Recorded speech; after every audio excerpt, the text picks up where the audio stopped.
Hello everyone. देखिए friends, इस video पढ़ेंगे क्लास 12 की केमिस्ट्री का एक मॉडल पेपर। और ये मॉडल पेपर है 2025 का। और इसी तरीके से आपको एग्जाम में मिलेगा 2025 में पेपर केमिस्ट्री का। और देखिए इसी टाइप से आपको एग्जाम में क्वेश्चन मिलेंगे जैसे कि इसमें आपको दिखाया जा रहा है। देखिए समझिए इसको, इस तरीके से मिलेगा आपको। इस साइड में मिलेगा आपको क्या लिखा हुआ, अनुक्रमांक, और यहाँ पे आपको डालना अपना रोल नंबर, जो भी आपको रोल नंबर मिलेगा। फिर जस्ट उसके नीचे नाम लिखना होता है और ये आपके पास कोड आता है। और देखिए 2025 का पेपर है केमिस्ट्री का, और पेपर कोड आपको ये डालना पड़ेगा उसमें कॉपी के अंदर, जो भी यहाँ पे दे रखा होगा। जैसे कि इसमें दे रखा 347 GF।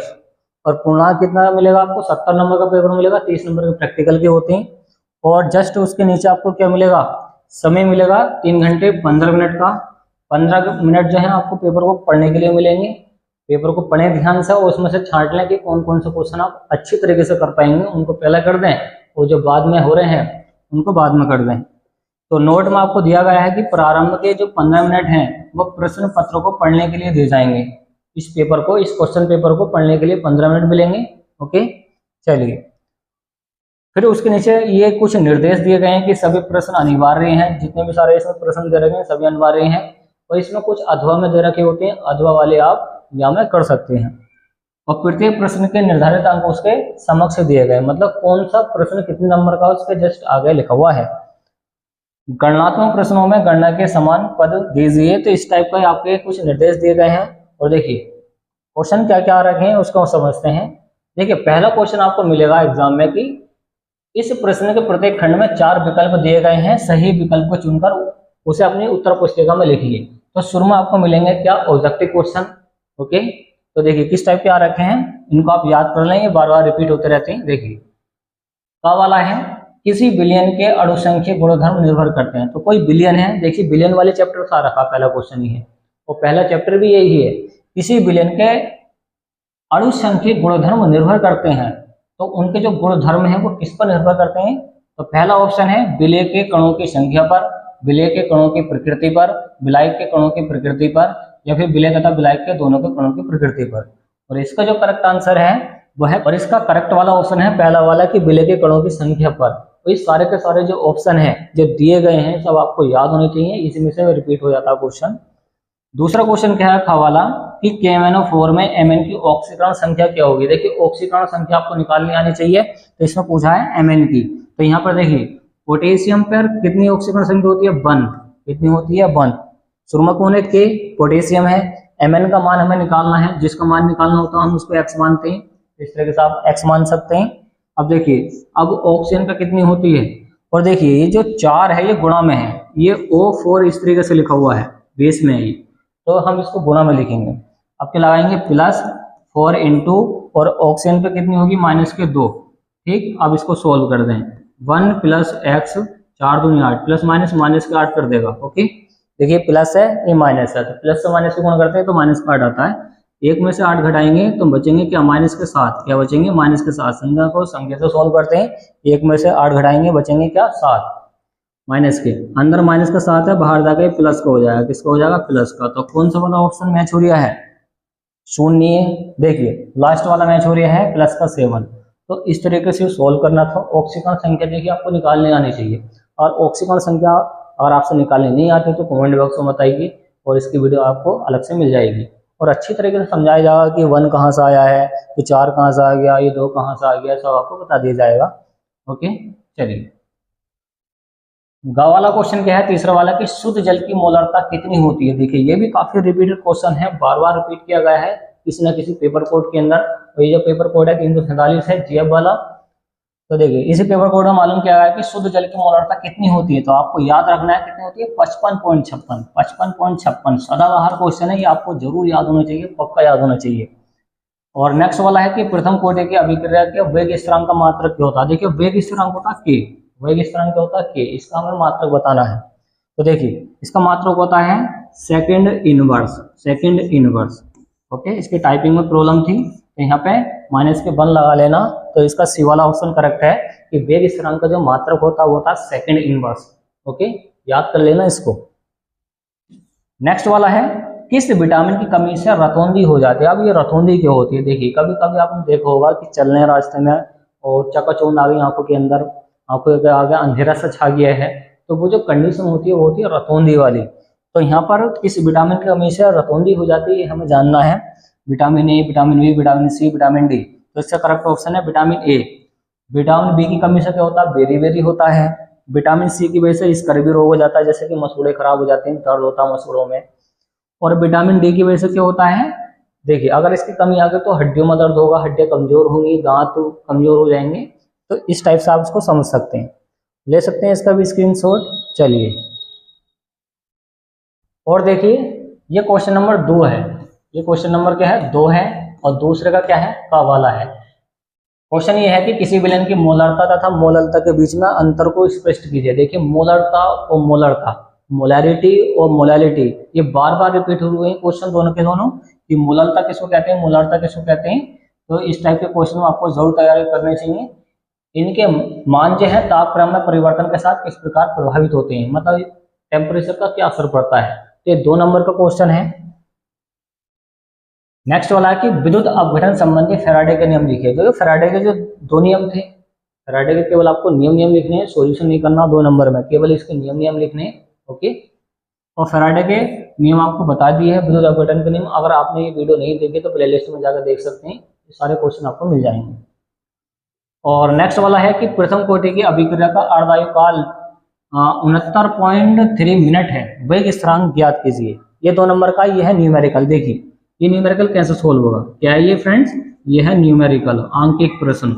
अब ये सोल्व कैसे होगा वो समझ लें। देखिए इसमें पूछा गया कि वेग स्थिरांक के का मान पूछा गया, तो इसका फॉर्मूला है 0.693 अपॉन में होता है टी हाफ। क्या होता है फ्रेंड्स, टी हाफ। और यहाँ पे अर्धायु काल दे रखा है, इसका जो अर्धायु काल है वो दे रखा है, टी हाफ का मान दे रखा है, के का मान हमें चाहिए, ऊपर कौन है 0.693 और टी हाफ का मान इसमें दे रखा है, ये आपके पास कितना दे रखा है 69.3। अब देखिए इसको सोल्व कैसे करते हैं वो ध्यान से देखें। ऊपर का पॉइंट हटाएंगे तो पॉइंट के बाद में 3 संख्या तो 3 जीरो आएंगे। यहाँ पर कितने फ्रेंड्स, 3 जीरो आएंगे। पॉइंट के बाद में एक संख्या तो ऊपर आएगा 1 जीरो, कितना आएगा 1 जीरो। 1 जीरो से 1 जीरो कैंसिल हो जाएगा, ये पूरा कट जाएगा, 693 से 693। एक बार काटेगा 1 लिखो। देखिए नीचे कौन है, 100 है, मतलब 10 का स्क्वायर है, और 10 का स्क्वायर नीचे प्लस की घातों पर जाके माइनस की हो जाएगी। क्या हो जाएगी, माइनस की। और ये आ गया सेकंड इनवर्स, इसका मात्रक होता है सेकंड इनवर्स, याद रखें सेकंड इनवर्स होता है। और ये हमने निकाल दिया वेग स्थिरांक। तो इस तरीके से आपको ये 2 नंबर मिल जाएंगे, 2 नंबर का क्वेश्चन है, तो ऐसे सोल्व कर सकते हैं इसको। नेक्स्ट वाला है कि उपसह संयोजन यौगिकों में आयनन समावयवता तथा संबंधी समावयवता को उदाहरण सहित तो समझाइए। तो इसकी परिभाषा लिखनी है कि समावयवता क्या होती है। ओके, इस क्वेश्चन को आपको जरूर तैयार करना चाहिए। चलिए और कैसे कैसे क्वेश्चन आ रखे हैं वो समझिए। देखिए ये तीसरे के क्वेश्चन आ चुके हैं, क्या है कि अवाष्पशील विलय तथा विलायक, अवाष्पशील विलय तथा वाष्पशील विलायक से बने विलयन के लिए राउल्ट का नियम। देखिए राउल्ट का नियम काफी बार पूछा जाता है एग्जाम में, तो राउल्ट का नियम आपको याद होना चाहिए। ओके, अच्छा क्वेश्चन है राउल्ट का नियम। नेक्स्ट वाला है एथेनॉल के निर्जलीकरण की क्रियाविधि समझाइए। तो एथेनॉल आप जानते क्या होता है, CH2OH होता है। इसका निर्जलीकरण कैसे होता है, पानी इसमें से निकल के कैसे जाएगा, ये आपको इसकी रिएक्शन बना के लिखनी है। नेक्स्ट वाला है कि फेलिंग विलयन तथा शिफ अभिकर्मक द्वारा एल्डिहाइड तथा कीटोन में भिन्नता स्पष्ट कीजिए। तो ये वाला क्वेश्चन भी आपको जरूर तैयार करना है, एल्डिहाइड कीटोन वाला 12वें चैप्टर का ये। कार्बोहाइड्रेट को परिभाषित कीजिए। देखिए कार्बोहाइड्रेट क्या होता है, कार्बोहाइड्रेट एक ऐसा कार्बन है जो खाने पर, हमारे द्वारा खाने पर ऊर्जा प्रदान करता है। जैसे कि गेहूं चावल जितने भी होते हैं इसमें भरपूर मात्रा में क्या होता है, कार्बोहाइड्रेट होता है। तो इससे मिलती है हमें ऊर्जा, क्या मिलती है, ऊर्जा। ओके, इसी की वजह से हम जिंदा रहते हैं। तो कार्बोहाइड्रेट को परिभाषित कीजिए तथा ग्लूकोज, तो ग्लूकोज का फॉर्मूला क्या होता है C6H12O6। फ्रक्टोज का भी यही होता है। इसमें विभेद कीजिए, विभेद मतलब अंतर बताइए, इसमें अंतर क्या है। ओके, तो ये क्वेश्चन भी आपको जरूर पढ़ना है। और देखिए अब आ चुका 3-3 नंबर वाले, ये 3-3 नंबर वाले क्वेश्चन है। 3-3 नंबर वाले क्या रखें वो समझिए। मोलल उन्नयन स्थिरांक को परिभाषित कीजिए, मतलब KF को परिभाषित करना है, KF क्या होता है। ओके, आगे समझिए। 0.6 यूरिया मोलर द्रव्यमान इसका दे रखा है। तो यूरिया मतलब W का मान दे रखा है, W का मान दे रखा है 6 ग्राम। मोलर द्रव्यमान, और मोलर द्रव्यमान होता है m, और कितना दे रखा है इसमें 60। इसमें पहले से दे रखा है यूरिया का फॉर्मूला C1H2CO होता है, आप याद करेंगे तो 60 आ जाएगा। 100 ग्राम जल में, तो 100 ग्राम जल में ये होता है कैपिटल डब्ल्यू। कैपिटल डब्ल्यू का मान कितना दे रखा, कितना दे रखा 100 ग्राम। 100 ग्राम, तो इसमें स्मॉल डब्ल्यू और कैपिटल डब्ल्यू चलता है इसके फॉर्मूले में। विलयन के क्वथनांक की गणना कीजिए। क्वथनांक की गणना करनी है मतलब केवी का मान चाहिए, इसमें केवी वाला फॉर्मूला लगाना, आंसर आ जाएगा। और ये आपको पता ही है क्या होता है, केवी नोट माइनस के केवी जो होता है, और एक चलता है डेल्टा टीवी। ये डेल्टा टीवी है, टेम्परेचर दे रखा है ना, तो डेल्टा टीवी का मान। तो सॉल्व कर लेना, अगर आपसे नहीं हो तो आप बता सकते हैं, 3 नंबर के आते हैं। नेक्स्ट वाला है कि वैद्युत रासायनिक सेल तथा वैद्युत अपघटनीय सेल। चैप्टर नंबर आपका मिल जाएगा ये मिल जाएगा फ्रेंड्स, आपका दूसरा चैप्टर बना हुआ है इस टाइम। ये पहला तो सॉल्यूशन वाला हो गया, दूसरा ये वाला हो गया सेल वाला। तो ये क्वेश्चन भी आपको प्लेलिस्ट में मिल जाएगा, इसका पूरा चैप्टर हम डाल चुके हैं, पूरा चैप्टर देख लें, उस हिसाब का ये सॉल्यूशन हो जाएगा। अपघटनीय सेल के बीच अंतर को स्पष्ट कीजिए। इसके बीच में अंतर बताना है तो कोलराउस का नियम लिखना है। देखिए कोलराउस का नियम भी मोस्ट एमपी है, कोलराउस का नियम भी सबसे ज्यादा मालूम किया जाता है। तो इसमें क्या बताया जाता है, इसमें चलता आपके पास लैम्डा HCl बराबर lambda H positive plus lambda Cl negative. इसमें दो पदार्थ की अनंत तनुता पर चालकता का योग करते हैं। इसमें दो पदार्थ की अनंतता पर, अनंतता मतलब ये ऊपर जो लिखा हमने ये अनंतता है, इनफाइनाइट, इसकी मोलर चालकता का जो योग होता है वही क्या होता है, कोलराउस का नियम होता है। तो ये भी आपको जरूर तैयार करना चाहिए। और नेक्स्ट वाला है कि अभिक्रिया की आणविकता तथा कोटि को परिभाषित कीजिए। देखिए अभिक्रिया की आणविकता और कोटि हमने करा दिया है, ये भी काफी क्वेश्चन पूछा जाता है। आगे पूछा गया है कि प्रथम कोटि की अभिक्रिया के लिए वेग स्थिरांक की समग्रित वेग समीकरण व्युत्पन्न कीजिए। तो वेग स्थिरांक का क्या करना, आपको समग्रित वेग निकालना है, तो समाकलन इसका ज्ञात करना है। इस तरीके से ये करा दिए सारे के सारे क्वेश्चन, आप अलग से इसकी वीडियो देख सकते हैं, जाइए प्लेलिस्ट में, इसका अलग से क्वेश्चन आपको मिल जाएगा। 5-6 लगभग 8 मिनट में पूरा क्वेश्चन कंप्लीट करके दे दिया आपको। नेक्स्ट वाला है LuOH का होल थ्राइस की अपेक्षा LaOH का होल 3 अधिक क्षारीय क्यों होता है। क्षारीय क्या होता है, इसका पेटमान 7 से ज्यादा होता है, क्षारीय क्या होता है ये बताना है। अगला है संक्रमण तत्वों के अनुचुंबकीय लक्षण क्या होते हैं। देखिए संक्रमण तत्व क्या होते हैं, ये होते हैं डी ब्लॉक एलिमेंट्स। जो डी ब्लॉक एलिमेंट्स हैं वो सबके हैं संक्रमण तत्व हैं, और ये रंगीन आयन बनाते हैं, रंगीन होते हैं, जैसे कि Cu हो गया, Au हो गया, ओके, Ag हो गया, जो AuS होना कलर बनाता है ना, तो ये रंगीन आयन बनाते हैं। तो ये क्वेश्चन काफी इजी है, ये हम करा चुके हैं, ओके। और देखिए कैसे कैसे क्वेश्चन आ रखे हैं। नेक्स्ट वाला है कि ईंधन सेल क्या होते हैं। साधारण सेल की तुलना में H2O2 ईंधन सेल के दोनों लाभों का वर्णन कीजिए। और आगे क्या रखा है कि निम्नलिखित सेल के विद्युत वाहक बल E का मान हमें चाहिए, गणना करनी है, न्यूमेरिकल है। तो इस टाइप का न्यूमेरिकल भी काफी आता है, देख लेना आप, ओके। चलिए नेक्स्ट वाला है कि किसी अभिक्रिया के, देखिए ये भी मोस्ट टाइम की क्वेश्चन है, इस चैप्टर का क्वेश्चन एक न तो पक्का आता है, तो ये आता है न्यूमेरिकल के रूप में। किसी अभिक्रिया का वेग पर ताप का क्या प्रभाव पड़ता है। प्रथम कोटि की अभिक्रिया 10 मिनट में 20% पूरी होती है, तो अभिक्रिया का 80% पूर्ण होने में लगने वाले समय की गणना कीजिए। देखिए ये सेम टू सेम क्वेश्चन, ये सेम टू सेम क्वेश्चन आपको मिल जाएगा, प्लेलिस्ट में पड़ा है, सेम टू सेम क्वेश्चन है, और ये काफी इजी तरीके से आपको बता दिया है। इस टाइप के क्वेश्चन सब आपको मिल जाएंगे, सिद्ध करने वाले भी मिल जाएंगे, जाइए प्लेलिस्ट पे एंजॉय कीजिए। नेक्स्ट वाला है CrNH3 का होल 6 प्लस अनुचुंबकीय है, जबकि ये जितने में प्रतिचुंबकीय है। तो संयोजकता और आबंध सिद्धांत के आधार पर इसको समझाना है। और देखिए किस टाइप से क्वेश्चन आ रखे हैं, क्वेश्चन देख लें। देखिए नेक्स्ट वाला क्वेश्चन आ रखा है, इसका आयुपेशी नाम बताइए। तो ये इस टाइप का आयुपेशी नाम पूछने के लिए देखिए दिए जाते हैं। तो 2 नंबर का ये है, 2 का ये है, तो 4 नंबर का पूरा क्वेश्चन है।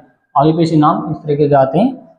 और नेक्स्ट वाला है कि न्यूक्लिक अम्ल क्या होते हैं। DNA की संरचना, देखिए DNA की संरचना भी काफी बार मालूम की गई है। तो DNA की संरचना क्या होती है, प्रोटीन की प्राथमिक द्वितीयक संरचना क्या होती है, सब के सब क्वेश्चन आपको कराए गए हैं, ओके।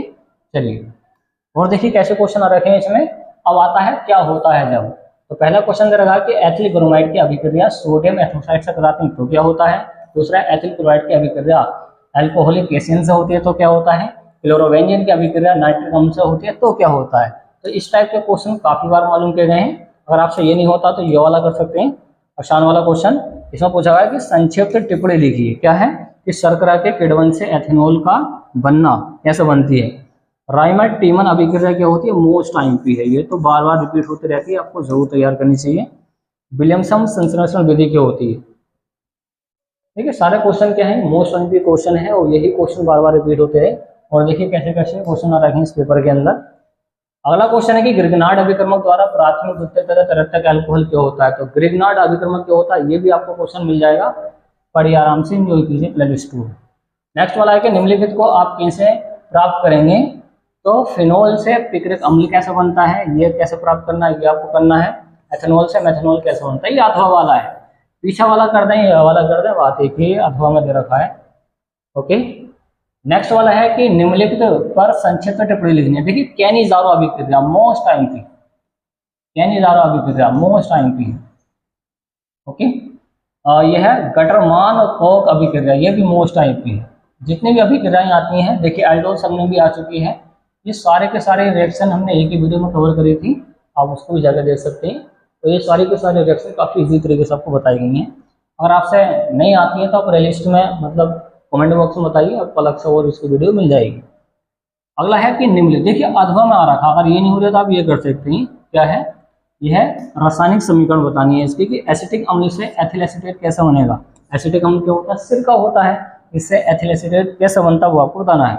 एसीटोन से एसीटोन हाइड्रोजोन कैसे बनता है इसके बारे में बताना है। एसिटिक अम्ल से एसिटिक क्लोराइड कैसे बनता है। और बेंजोइल से बेंजोइल क्लोराइड, देखिए बेंजोइल क्लोराइड से बेंजल्डिहाइड कैसे बनता है ये भी आपको बताना है।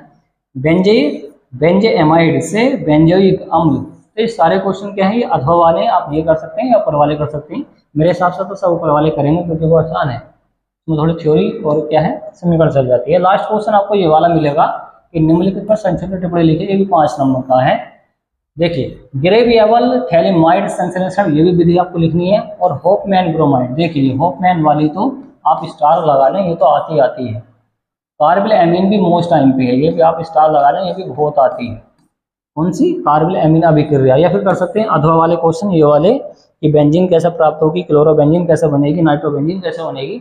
तो सारा का जो पेपर है काफ़ी इजी है और इसी तरीके का पेपर आपको 100% 2025 में मिलेगा। आप पूरे पेपर की तैयारी कर लें इसकी। ओके, अगर कोई सा क्वेश्चन आपसे नहीं होता तो आप बताइए कमेंट बॉक्स में, फिर हम उसको वीडियो में आपको कन्वर्ट करके दे देंगे। ओके।